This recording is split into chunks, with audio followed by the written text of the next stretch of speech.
McDonald's doesn't make most of its money from burgers.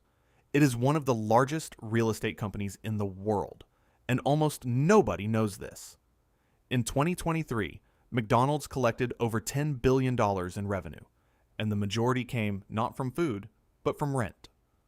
Welcome to Deal English, where real business stories teach you the English that matters in the real world. This is the story of how a milkshake machine salesman turned a small California burger stand into a $60 billion real estate empire, and the business English vocabulary you need to understand exactly how he did it. The story begins not with Ray Kroc, but with two brothers from New Hampshire. Richard and Maurice McDonald opened their first restaurant in San Bernardino, California in 1940. It was a standard drive-in at first, car hops, a long menu, slow service. But in 1948, the brothers made a radical decision. They closed the restaurant for 3 months, fired the entire staff, and reopened with a completely new system. They called it the Speedy Service System. The menu was reduced to 9 items. Every burger was identical. Every order took 30 seconds. The result was extraordinary. Customers lined up around the block. Food was cheaper, faster, and consistent. Word spread across California. Other operators wanted to copy the model. The brothers began licensing their system, granting others the right to use their name, their menu, and their method for a small fee. This is where our first vocabulary term enters the story. A franchise, a business arrangement in which one company grants another the right to operate under its name, system, and brand in exchange for fees, was exactly what the McDonald brothers were offering. The brothers were not building one restaurant. They were selling the right to replicate their system. But they were doing it casually, with handshake agreements, loose contracts, and almost no control over how their franchisees actually operated. The model worked locally. It would not survive at scale. In 1954, a 52-year-old salesman named Ray Kroc was selling multi-mixer milkshake machines across the American Midwest. He noticed something unusual in his order records. A single hamburger stand in San Bernardino had ordered 8 multi-mixers. Most restaurants ordered 1. Kroc drove to California to see it for himself. What he found stopped him in his tracks. The parking lot was full at 10 in the morning. Customers moved through the line in under a minute. Every burger looked exactly the same. Every bag of fries was the same weight. Kroc was not thinking about food. He was thinking about multiplication. If one location could do this, what could 100 locations do? What could 1,000 do? He sat down with the McDonald brothers that evening and made them a proposal. He wanted to become their national franchise agent. This is the moment where our second vocabulary term becomes critical. Scalability, the ability of a business model to grow rapidly without a proportional increase in costs or complexity, was exactly what Kroc saw in the McDonald brothers system. The food system was already solved. The menu was fixed. The process was standardized. All Kroc needed to do was find operators, sign agreements, and duplicate the system city by city. The brothers agreed. In 1954, Ray Kroc became the exclusive franchise agent for McDonald's across the United States. Kroc opened his first franchised McDonald's in Des Plaines, Illinois, on April 15, 1955. He chose the location carefully. A growing suburb, a busy road, young families. The restaurant made just over $366 in sales on its first day. It was enough to prove the concept worked outside California. Over the next 2 years, Kroc signed franchise agreements across Illinois, Wisconsin, and Indiana. Each new operator paid an initial fee and agreed to follow the McDonald's system exactly. Kroc obsessed over consistency. He measured the diameter of pickle slices. He timed how long it took to fill a paper bag with fries. But there was a problem. Kroc was working harder than anyone. He was signing agreements, opening locations, training operators, and barely making money.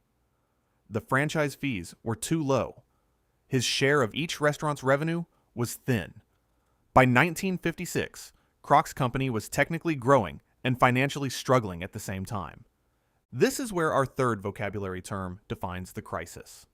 A revenue model, the strategy a business uses to generate income from its product or service, was something Kroc did not yet have right.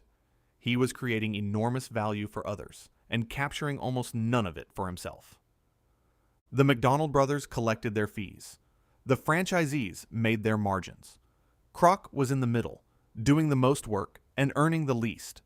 He needed a completely different way to think about where the money came from. That answer came from an unexpected source. In 1956, Ray Kroc hired a financial consultant named Harry Sonneborn. Sonneborn had worked for the Tasty Freeze ice cream chain. He understood franchise finance, and he told Kroc something that changed everything. Sonneborn's idea was simple and devastating in its clarity. Stop thinking about hamburgers. Start thinking about land. McDonald's should buy or lease the land and buildings where every franchise would operate, and then sublease that property back to the franchisee at a markup. The franchisees still paid their franchise fee and royalty, a percentage of sales paid to the brand owner for the right to use the system and name. But now they also paid rent, and McDonald's held the lease, which meant McDonald's held the power. Let us take a moment with two terms that sit at the center of this structure. A lease, a legal contract in which one party pays another for the right to use a property or asset for a fixed period, gave McDonald's control over every location, even when a franchisee owned the business inside it. And a royalty, a recurring payment made to the owner of a brand, patent, or system in exchange for the right to use it, gave McDonald's a percentage of every dollar every franchisee earned. Combine those two income streams, and the structure becomes almost impossible to escape. If a franchisee stopped paying rent, McDonald's could terminate the lease and recover the location. If they underperformed, McDonald's had legal grounds to intervene. The food was the product. The land was the leverage. Sonneborn reportedly told Kroc, "We are not in the food business. We are in the real estate business." Kroc acted immediately. In 1956, he created a separate company called Franchise Realty Corporation. Its sole purpose was to identify, acquire, and lease properties for McDonald's restaurants. Kroc and Sonneborn began raising capital specifically to buy land. The process worked like this. McDonald's would identify a suburb with growing traffic and young families. The company would lease the land from a local landowner on a long-term agreement, often 20 years. They would then build or arrange the restaurant structure. Then they would sublease the entire property to a franchisee at a higher monthly rate. The difference between what McDonald's paid the landowner and what the franchisee paid McDonald's was pure cash flow, the movement of money in and out of a business, particularly the net amount available after expenses. Every location became a reliable, recurring income stream, and the number of locations was growing every month. Cash flow is one of the most important terms in business finance. A company can be profitable on paper and still collapse if it cannot pay its bills week to week. Kroc had experienced exactly this in his early years, growing fast, always short of money. The real estate model solved this permanently. Rent arrived every month. It did not depend on how many burgers each restaurant sold. It did not fluctuate with food costs or staffing problems. The cash flow from property was stable, predictable, and entirely separate from the operational risks of the food business. By the late 1950s, Ray Kroc was frustrated. The McDonald brothers still held the original trademark. They could override his decisions. They had approval over major changes to the system. And they were, in Kroc's view, too cautious, unwilling to expand as aggressively as he believed the model demanded. The brothers were comfortable. They had one restaurant in San Bernardino. They had their licensing income. They had no desire to build a national empire. For Kroc, this was an obstacle he needed to remove. In 1961, Kroc negotiated the purchase of the McDonald's name, system, and all associated rights from the brothers. The price was $2.7 million, roughly $27 million in today's terms. Kroc had to borrow every cent. He mortgaged his own home. He borrowed from pension funds and insurance companies. Two more vocabulary terms now become central to understanding what Kroc had just acquired. A trademark, a legally registered name, symbol, or phrase that identifies a brand and protects it from unauthorized use, was what he had purchased from the brothers. the name McDonald's, the golden arches, the speedy mascot. All of it now belonged to Ray Kroc. And licensing, the process of granting another party the legal right to use intellectual property, a brand, or a patented system in exchange for payment, was how Kroc would monetize that trademark at scale. Every franchisee who opened a restaurant was, in effect, licensing the McDonald's brand from a company Ray Kroc now controlled entirely. The brothers, for their part, believed they had made a good deal. They were wrong. Kroc had agreed to name a restaurant near their original San Bernardino location, the Big M, as a gesture of goodwill. Within a year, he opened a McDonald's directly across the street. The Big M closed within months. With full ownership of the trademark, Kroc moved without hesitation. Between 1961 and 1965, McDonald's opened hundreds of new locations across the United States. The Franchise Realty Corporation was acquiring land in every growing suburb. The formula was now self-reinforcing. More locations meant more rental income. More rental income meant more capital to acquire new land. More land meant more franchise agreements. More franchise agreements meant more royalty payments. The machine fed itself. Kroc did not need to sell more burgers to grow richer. He needed to own more land. In 1965, McDonald's went public on the New York Stock Exchange. On the first day of trading, shares opened at $22.50 and rose to $30 by the close. The IPO, when a private company offers its shares to the public on a stock exchange for the first time, raised the capital McDonald's needed to accelerate expansion even further. As McDonald's grew, something happened that went beyond the value of individual properties or royalty payments. The name itself became worth something. Our next term is brand equity, the commercial value a company derives from the recognition, trust, and associations consumers have with its name. By the late 1960s, a parent in suburban Ohio knew exactly what their child would receive when they walked into a McDonald's. The same bun, the same sauce, the same experience as a restaurant in Michigan or Missouri. That consistency was not accidental. It was the result of Kroc's obsessive quality control, standardized training, and legally enforced brand standards. Brand equity created a reinforcing loop. Consumers trusted McDonald's because every location was consistent. That trust made the brand more valuable. A more valuable brand made the franchise more desirable. More desirable franchises attracted better operators. Better operators maintained the standards. The loop continued. Let us look at exactly what this structure produced.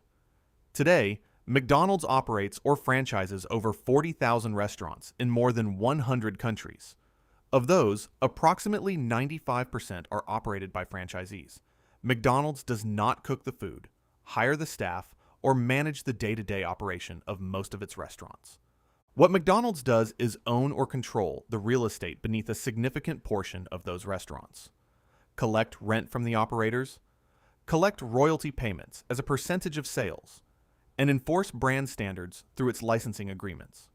In 2023, McDonald's reported revenues of over $23 billion. Of that, roughly 60% came from franchised operations, rent and royalties combined.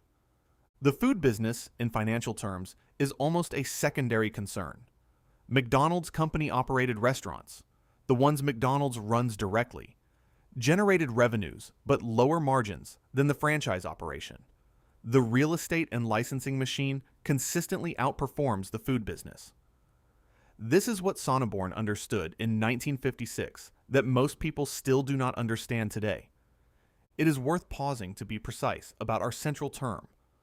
Real estate, land, and the permanent structures on it, considered as a commercial or investment asset, is an unusual core for a food company to hold. But McDonald's relationship with real estate is not passive. McDonald's holds long-term ground leases and property leases globally.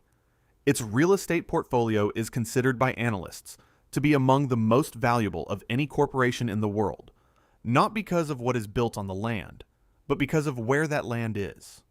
Prime road junctions, growing suburbs, high-traffic urban corners. Kroc did not choose locations randomly. He chose them with the precision of a property investor, not a restaurateur. What makes this story remarkable is not just the financial engineering. It is what the story reveals about the difference between what a business appears to be and what it actually is. McDonald's appeared to be a burger company. It was a real estate and licensing company that used burgers as a distribution mechanism. Understanding this distinction is essential for anyone working in business. When you analyze a company for investment, for a negotiation, for a job interview, the question to ask is not, what does this company sell, but what does this company actually get paid for? The answers are often entirely different. Ray Kroc died in 1984. He left behind a company worth billions and a model that had been studied, replicated, and adapted by businesses in every industry, from technology platforms to hotel chains to sports equipment brands. The mechanism is always the same. Find a scalable system. Own the infrastructure beneath it. Let others operate the front door. Before we close, here is your complete vocabulary card for this episode. Study these 10 terms. They will appear in board meetings, business news, annual reports, and negotiations. And now you will understand exactly what they mean. Franchise, a commercial arrangement in which a company sells the rights to operate a business under its established name and system to independent operators. Real estate, land and buildings treated as financial assets, bought, leased, or held for commercial or investment purposes. Lease, a legally binding contract granting the right to use a property or asset for a defined period in exchange for regular payments. Revenue model, the structured approach a business uses to generate sustainable income from its core activities. Royalty, a payment made on a recurring basis to the owner of intellectual property, a brand, or a licensed system, calculated as a fixed fee or percentage of revenue. Trademark, a registered legal identifier, a name, logo, or phrase that distinguishes a company's brand and prevents others from using it without authorization. Scalability, the capacity of a business or system to handle significant growth without a corresponding increase in costs, complexity, or resources. Cash flow, the total movement of money into and out of a business over a period, particularly the net amount remaining after all operating costs are paid. Licensing, the formal process of granting another party the right to use a company's intellectual property, brand, or proprietary system in exchange for agreed payments.